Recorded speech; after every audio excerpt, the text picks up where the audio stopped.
Sanders, his big thing was always bringing single-payer health care to our country of 340 million. But when liberal, tie-dyed Vermont tried to do it for a population of 626,000, it collapsed like that poor full office last week.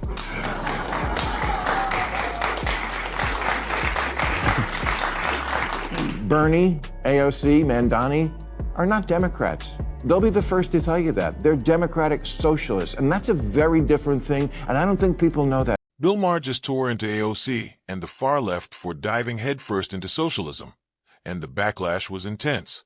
The outspoken comedian has been warning about Zohran Mandani ever since he announced his bid for New York mayor. Now that Mandani has actually won, Maher sees figures like OC riding the socialist wave, and he's furious. Buckle up, folks.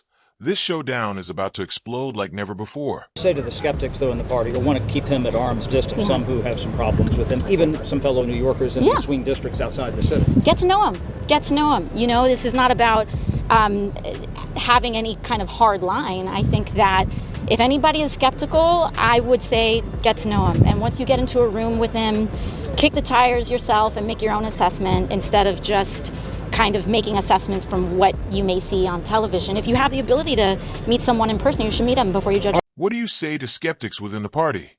Those who want to keep him at arm's length, including some fellow New Yorkers in swing districts. Get to know him. Really get to know him, she says. This isn't about taking a hard line. If anyone is skeptical, I'd suggest meeting him in person, sitting in a room with him, and kicking the tires yourself. Don't rely solely on what you see on television. If you have the chance to meet someone face-to-face, do it before making a judgment. The kids think that stuff that happened before their appearance on the planet didn't really happen, but it did. We've run this experiment many times, and the results are always obvious. Here's capitalist South Korea at night from space. Here's socialist North Korea. Yeah. In 1990, Venezuela was wealthier than Poland.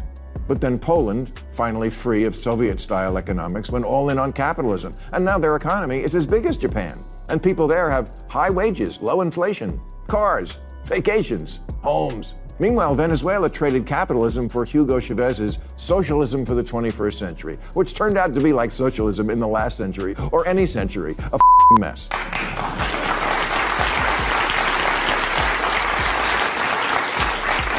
It turned one of Latin America's richest countries into one of its poorest. Low wages, high inflation, shortages, outages, 8 million people fleeing. If you think New York can somehow reinvent this wheel, you're in for a rude awakening.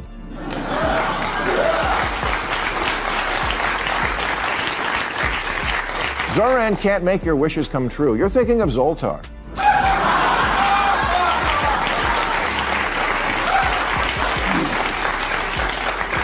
Democratic socialism is like a dating profile. Things look great until you meet up in the real world. For example, Bernie Sanders, his big thing was always bringing single-payer health care to our country of 340 million. But when liberal, tie-dyed Vermont tried to do it for a population of 626,000, it collapsed like that poor Oval Office last week.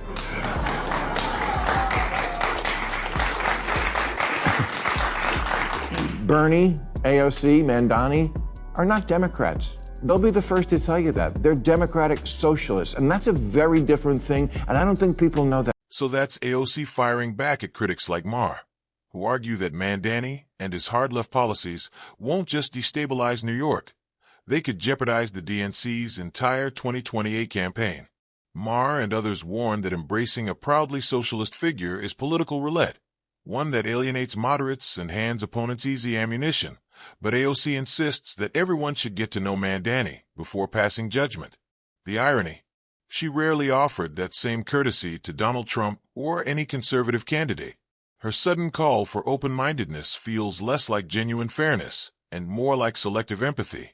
And that's why her defense is raising eyebrows across the political spectrum. Of course, Maher didn't let her remarks go unanswered.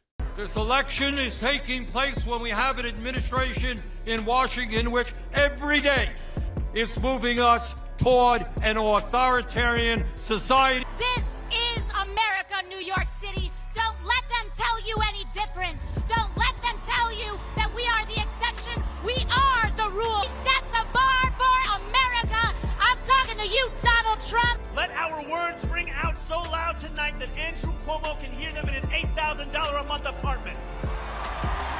New York is not for sale. Maher is sounding the alarm once again, and this time, he's not holding back. He argues that the left is practically inviting election defeat by fully backing Mandani and his unapologetically socialist agenda. This isn't bold leadership, it's political self-sabotage. Maher warns that by promoting candidates who push fringe ideological experiments, Democrats are risking both credibility and voter trust. Instead of broadening their coalition, he believes they're shrinking it, pushing away moderates and independents who want practical solutions, not ideological crusades that end Maher's view. The left is sleepwalking into a political disaster of their own making, and he's urging them to wake up before it's too late. Did they listen? Of course not. It turned one of Latin America's richest countries into one of its poorest. Low wages, high inflation, shortages, outages, 8 million people fleeing.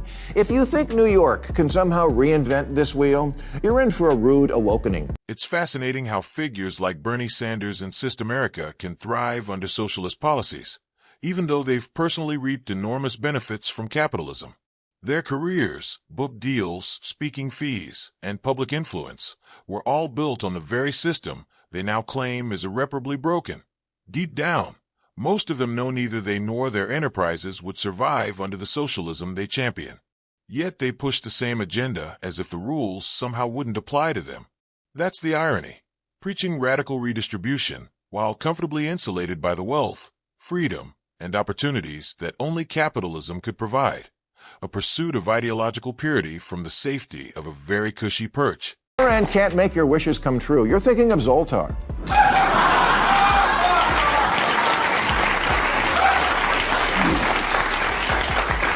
Democratic socialism is like a dating profile. Things look great until you meet up in the real world. For example, Bernie Sanders, his big thing was always bringing single-payer health care to our country of 340 million. But when liberal, tie-dyed Vermont tried to do it for a population of 626,000, it collapsed like that poor the Oval Office last week. Maher is quick to remind New Yorkers and AOC that the city cannot magically reinvent the wheel of socialism. History has repeatedly shown that countless countries and states attempting similar experiments inevitably collapse under the weight of economic reality. Maher argues that New York will not be the miraculous exception to this long list of failures, no matter how passionately its leaders try to rebrand the ideology. The irony: AOC herself recently declared that New York is the rule, not the exception. If that's true, Maher warns, New Yorkers should brace themselves, because if the rule is failed socialist policy, the outcome won't be prosperity. It will be predictable, preventable collapse. Sanders, his big thing was always bringing single-payer health care to our country of 340 million. But when liberal, tie-dyed Vermont tried to do it for a population of 626,000, it collapsed like that poor the Oval Office last week.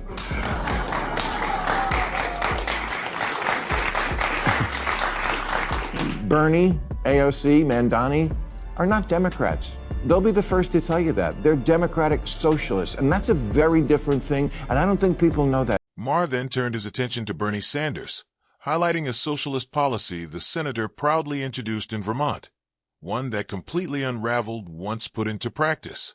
It's the classic pattern Maher loves to expose.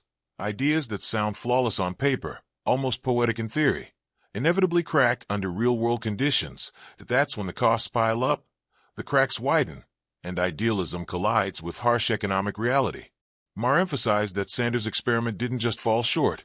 It collapsed spectacularly, like a house of cards, proving once again that good intentions aren't a substitute for sustainable governance. He argues that socialist policies promise fairness and equality, but often deliver shortages, inefficiency, and financial chaos when scaled. And Vermont wasn't a hostile environment. It was a friendly, supportive state, the best possible setting for such ideas. Yet even there, the system crumbled under its own weight. That, Maher warns, is the cautionary tale the left refuses to acknowledge, even as they push for similar policies on a far larger stage. Now, Mandani seems like a nice guy, and I congratulate him on an extraordinary political achievement. But before the whole left side of the country catches socialism fever, let's listen to the other big winner, in last Tuesday's election, Virginia Governor-elect Abigail Spanberger, who before the 24 election said things like, "If the party didn't shift to the center, we will get torn apart. And we need to never use the word socialist or socialism ever again." Well, she was right, but they didn't listen. Typical, am I right, ladies? Maher hits the nail on the head. Bernie Sanders and AOC aren't your traditional Democrats. They're socialist Democrats. Their political worldview is rooted in socialist ideology, not the broader, more moderate Democratic platform. Maher argues this distinction matters, especially when their policy proposals drift far from what mainstream voters actually want. What makes his critique even sharper is the irony he highlights. Both Bernie and AOC thrive because of capitalism, not in spite of it. Their careers, influence, book deals, and national platforms are all powered by the very system they claim is fundamentally flawed. Sure, capitalism has its flaws. Maher admits that. It can be messy, unequal, and frustrating. But in his view, it's still far superior to socialism, which historically has led to economic stagnation, shortages, and political decay. Capitalism may not be perfect, but it fosters opportunity, innovation, and upward mobility, advantages that rarely flourish under socialist systems. Maher's message is clear. You can critique capitalism, but don't pretend socialism is a superior alternative when your own success depends on the freedoms and prosperity that capitalism uniquely provides. And that brings us to the end of today's video. If you enjoyed it, make sure to hit the like button and subscribe to the channel for more content like this.